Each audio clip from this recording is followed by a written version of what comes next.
And I ask us today to recognize that the first thing that we must do, above all else, in the words of Robert Nesta Marley, as he immortalized the words of Marcus Messiah Garvey, is to emancipate ourselves from mental slavery. The mental slavery that has us seeing north only.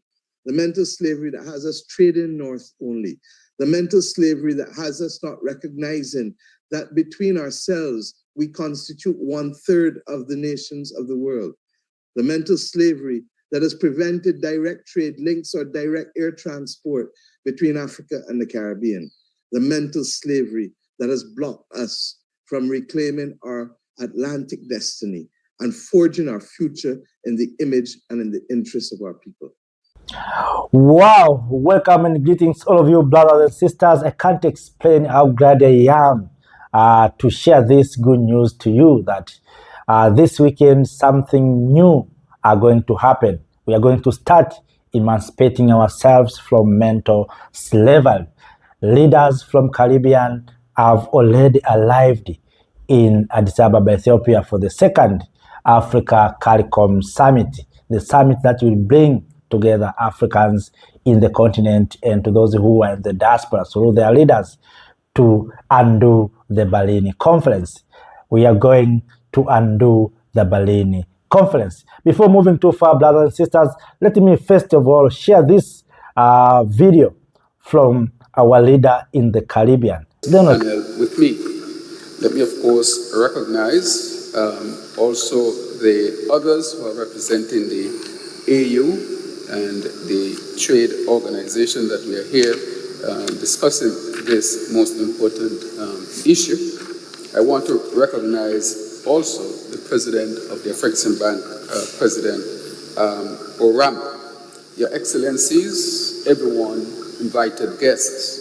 It is indeed a pleasure for me to be here today. I come from the Caribbean, and you would ask, why is the Caribbean included in such a forum? Just to set the history straight, that the Caribbean is part of the 6th region of the African Union, and that is why I'm here. We are part of the diaspora.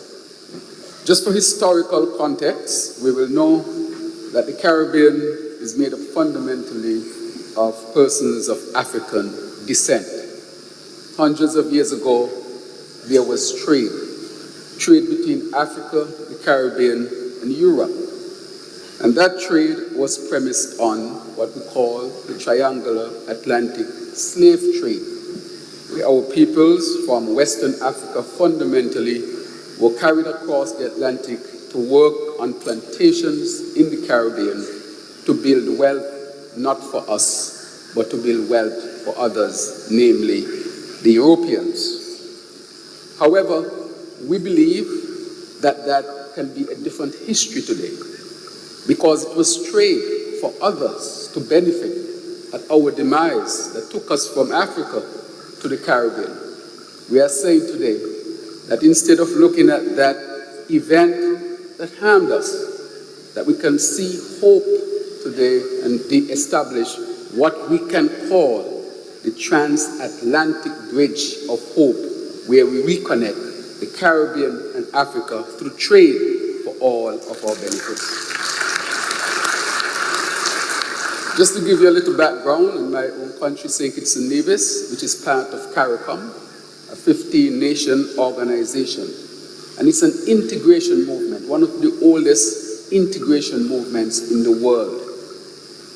I am the incoming chairman for that organization. And we are located, as I said, in the beautiful Caribbean. The Caribbean has always been a fundamental part of Pan-Africanism. Who here does not know about Bob Marley and reggae music? He was a Pan-Africanist. Who here does not know about Marcus Garvey, who was also a Pan-Africanist? And just to give you a backdrop, in 1945, a Pan-Africanist conference was held in London. And the leaders of that were both Africans and Caribbean people. George Padmore, and from Africa, I will just name one, Kwame Nkrumah. That was after the Second World War. And they declared at that meeting in England that Africa must be free. Everybody knows that Nkrumah went back to Ghana and fought for the independence of that great country. And embedded in his cabinet was George Padmore, who was a Caribbean man, an intellectual, who was tasked with helping to set up the Pan-African movement within Nkrumah's government. Again, highlighting the close history between the Caribbean movement for liberation and the African movement for liberation. Hence, my presence here is well bona fide.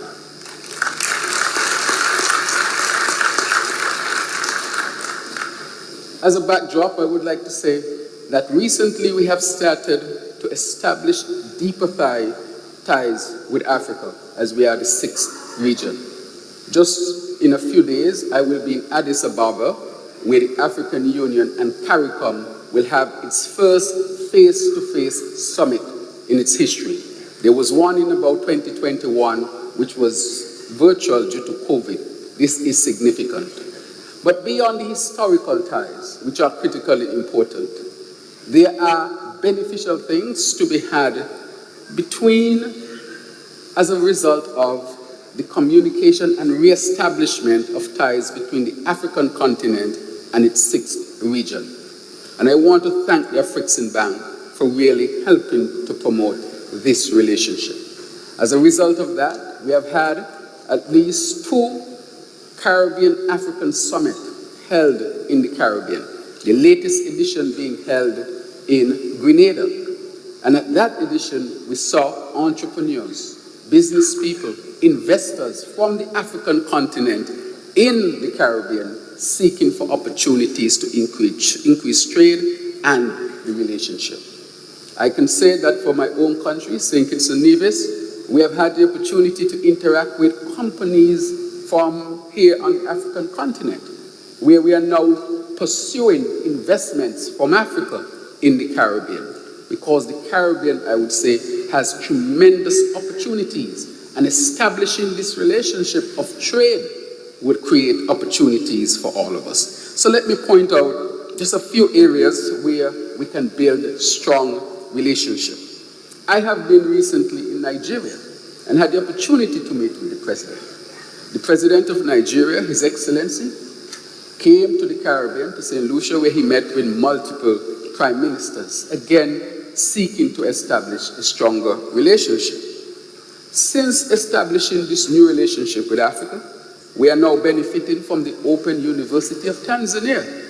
We are establishing deeper relationship with vocational studies in Kenya. We are now seeking to establish greater relationships, I would say, in Ghana. And this, of course, I would say is the beginning and not the end. For example, the trade between the Caribbean and Africa is a roughly 1% or less. That is a very, very small percentage. You might look at that and say, why is it important? When I look at a small number like that, I see hope. There is a silver lining. There's only one place that that trade can go. It cannot go down anymore. It is an opportunity to go up. Hence, we should establish this deeper relationship. And so let me point out a few areas where there are opportunities to invest in the Caribbean.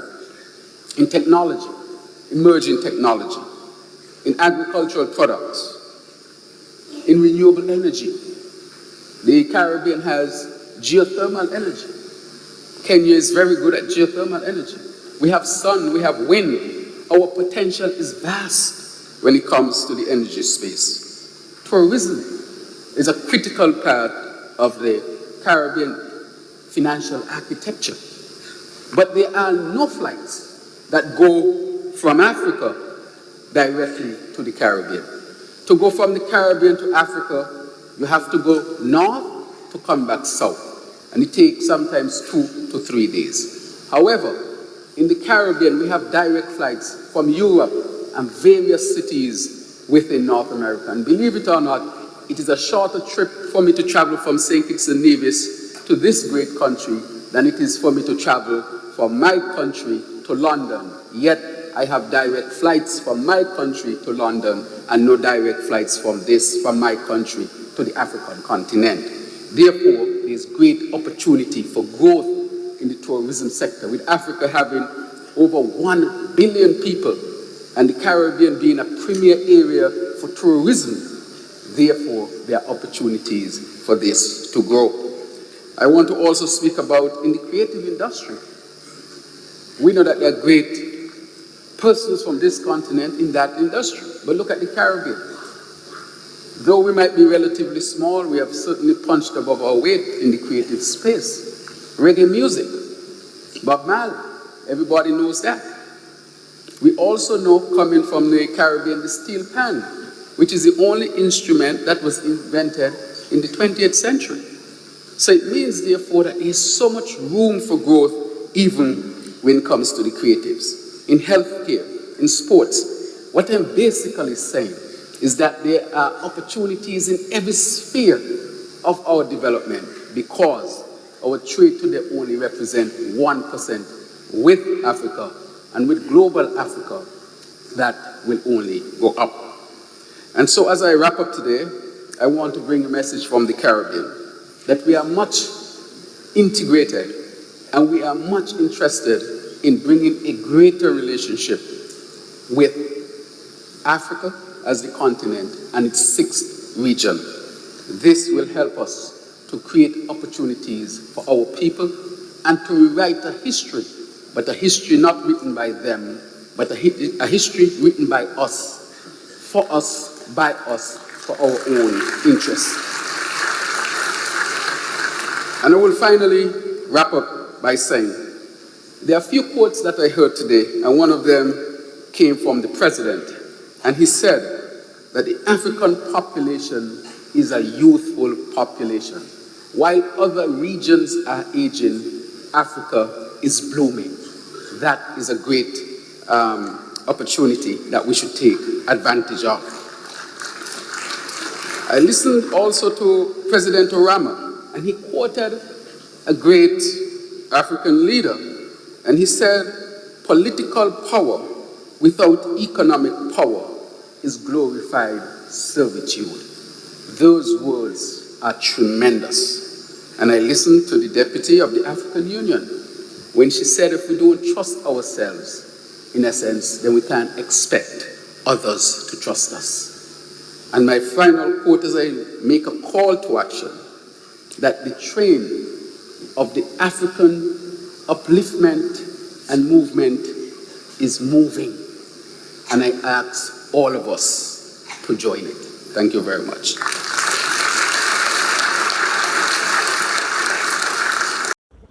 Yes, welcome back, brothers and sisters. The Second Africa-CARICOM Summit is here. For the first time, leaders from Africa and the Caribbean are coming together face to face on a single table to strengthen ties, boost trade, deepen cultural connections, and push forward the dream of a borderless Pan-African world, from unity in global politics to economic cooperation, from the free movement of people to cultural revival. This summit holds massive promise, but the real question is, what are your expectations from this summit? Sure. Let us now talk about it. As you heard at the beginning, the first thing we need to do is to emancipate ourselves from mental slavery. And we can emancipate ourselves from mental slavery if we can have a good education system, or we can decolonizing our education systems. It's our hope in this summit our leaders will discuss how they are going to emancipate, or they're going to revolutionize our education systems. Education systems that we have right now is preparing Africans to be workers, to be cheap laborers, or to work for the investors, instead of making Africans innovators, Africans creators, Africans owners. So we have education that is preparing us Africans to be job seekers. And we have resources, we have everything but Africans, we are still learning how to work under supervision of white people. So it's our hope that the first thing that this summit will come with is the issue of decolonizing our education systems. We have been talking about the issue of Africa Continental Free Trade Areas, the issue of Africa Agenda 2063, which we can put these things into curriculums so that the coming generation and the current generation of young people can understand that and can learn in school that when I become an entrepreneur, my market is in the Caribbean. The same to the Caribbean, that if you are an entrepreneur in Caribbean, you have a market in Africa. So we need to have a common understanding and through our education systems. So we are one.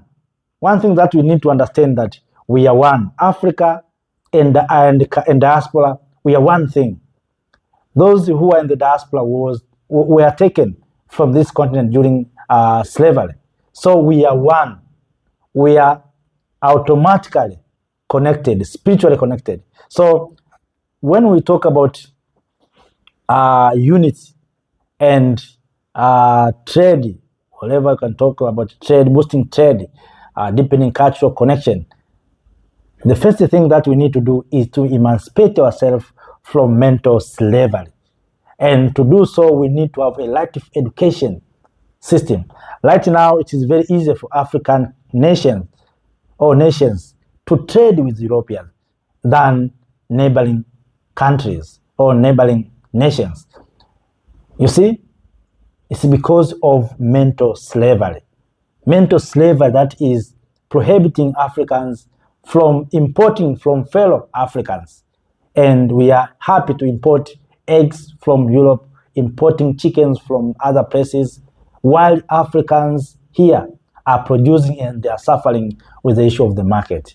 So we need to emancipate ourselves from mental slavery through life education. We hope leaders of Africa and Caribbean will find the best way to emancipate or to revolutionize our education systems. Education that will bring Africans on the table, not under the table to fight for crumbs, but Africans on the table to be the consumer. So, we have been touching the issue of Africa Continental Free Trade Area because it looks like right now Africans, if you ask one by one, how are you going to benefit from Africa Continental Free Trade Area? Many of us, we don't have the answer. Why? Because it looks like it is the article created by the politicians or by the leader. So we need to put these things into our curriculums. Why? Because we want young people in Senegal to learn and to understand that there's a market in South Africa. The same to children or students in South Africa to grow as they know that there's a market in Rwanda. The same to Rwandese to grow and understanding there's a market in Ouagadougou. That's how we can start revolutionizing our education systems, to see each other as brothers and sisters. As I speak to now, some South Africans, not all, please, still believing that Nigerians who are going to South Africa are going to take their jobs. Why? Because we don't have education systems that teaching our people, recognizing that we are Africans. All of us, we are suffering the same consequences. What Nigerians are suffering is the same what South Africans are suffering. We are hated almost everywhere. So the only way for we Africans to come together and to be respected is to decolonize our minds. And we can decolonize our minds if we have a life education system, not colonial education that we have, education that is preparing us to be job seekers, to work for the investors. We want education that is going to create investors or to make Africans investors or investing for their resources, the way we see something happening in Burkina Faso. This Agenda 2063 also must be put into curriculums in schools. The same thing must be taught in Africa and in the diaspora. You know, the people in the diaspora, they have different stories about this continent. They know, some of them have been told Africa is a disease continent, Africa is the continent of conflict, of war, Africa is the poorest continent. You see, they have different stories. So we need to have a common understanding, to have books, curriculums, that the people, the children of African diaspora in the Caribbean are studying and have the same common understanding with those who are in the continent. When they meet, they have the common understanding and they know what they want. You see, not these are studying maybe European curriculum, these are Asian curriculum. It is a contradiction. So apart from that, let us now move in the issue of common currency. We are talking about boosting trade, but which currency are we going to use as Africans, as Africa and diaspora? We are talking about boosting trade between Caribbean and Africa. Which currency are we going to use? So I hope this summit will come up with the agenda of a common currency, or we can choose the currency which we are going to trade with. But the best thing is to have a common currency, Africa and Caribbean. If we are trading in US dollar, why don't we having our own currency? We can decide that we need our financial systems that will come up with a common currency that will help Africans in the diaspora, in Caribbean, wherever they are. You know, don't confuse diaspora and Caribbean. Caribbean just a space, but all of them are diaspora. All Africans in the Caribbean are diaspora, but Caribbean is just a place. But when we say diaspora, we are including even those who are in Europe, in America. You see, that's what we mean. So we need to have a common currency. And this summit must come up with declaration. They have to set the agendas that for we to succeed, to achieve, is to have a common currency. So it's our hope leaders will come up with a common currency. Also, the issue of one voice. Right now, as I speak to you, Africa and the Caribbean have no common voice. We are talking about reparation, but we don't have a common voice. We want Africa and the Caribbean, diaspora in general, to speak with one voice. We are talking about reparation. All of us, we must come together and demand reparation. And that will help us to be respected in the global institutes like United Nations. But if we don't come up with a common voice or united common voice, we are going nowhere. So this summit is a foundation. The first thing is to set foundations and to set plans on how we can speak as one. We can speak as one. Another issue, of course, that we expect is the issue of borderless. Of course, the issue of borderless have been touched a little bit, but let me touch again the issue of borderless. When we talk about business, boosting trade, let us remove borders. We cannot boost trade if we have borders. Right now, it is difficult for Africans to move around their homeland, around their countries.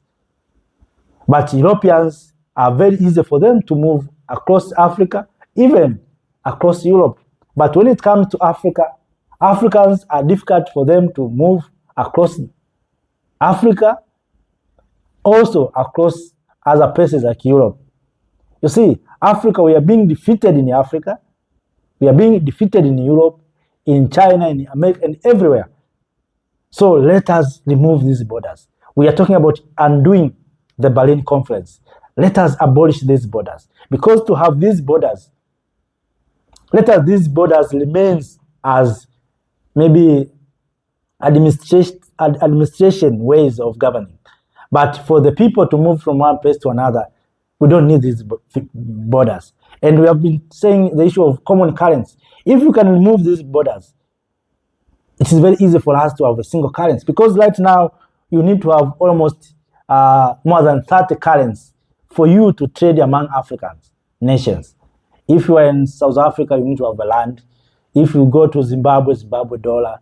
If you go to Botswana, Pula. If you go to Namibia, you find Namibian dollar. If you come to West Africa, you find CFA franc, and you find Naira for Nigeria, CD for Ghana. If you go to East Africa, you find Rwandese franc. You come to Uganda shillings, Kenya shillings, Tanzania shillings, Kwacha in Malawi and Zambia. So you can see we have a lot of currencies. So we need to move away from these things. And these things can be resolved if we can remove these borders. So when we talk about trade, we need to talk about removing borders, because the problem of trade is these borders. If we can remove these borders, it will be easier to trade among ourselves and to make us easy to have a common currency. You know, when these people strategized, sat down in Berlin for 4 months from 1884 to 1885, they brainstorm how we can make these people poor and exploitive so that they can become slaves and work for us. That's what they did. So we hope this summit in Addis, and of course we need more summits. And if there's a possibility for our leader to sit down for 4 months, the way Europeans did, and if, of course, our leaders cannot sit for 4 months, let us select intellectuals from diaspora, from Africa, sat down for even 6 months, strategize how are we going to defeat this Berlin Conference. So those are my thoughts on how we are going to win this battle against neo-colonialism and colonialism, and we can have a purpose united Africa and Caribbean. So those are just my thoughts. Of course, on the issue of natural resources, we know that Africa is huge. Africa is rich in terms of natural resources. There's no reason for we to cry. The expertise are here in the continent of Africa, in the diaspora. What we need is to recognize them. Another issue that I want to put on point is recognizing intellectuals here in the continent and to those who are in the diaspora, and to use them. Right now, Africans, we are spending a lot of our budgets to buy weapons, to buy ballot papers, to buy things that we can manufacture here. But if we are serious, we can sort out our intellectuals, our professionals, bring them together in the diaspora, and those who are in the continent, to find a place where we can put them. We can start doing our own things. We can save a lot of money. So those are things that we expect from this Africa-CARICOM Summit 2025. So those are just my thoughts. I'm waiting to hear more from you, brothers and sisters. Make sure that you share this video and you like the video, and also you share your thoughts on your expectations on this summit. So after that, let me say thank you. Have a nice time. Let us not speak for too long. I'm waiting to share the full speeches and full talk of this summit that is going to head this weekend in Addis, Ethiopia. Thank you for watching. Have a nice time. See you next time. Thank you. Thank you, Africa. Mama Africa. Oh, yeah. African in green. Thank you, freedom. Thank you, Africa.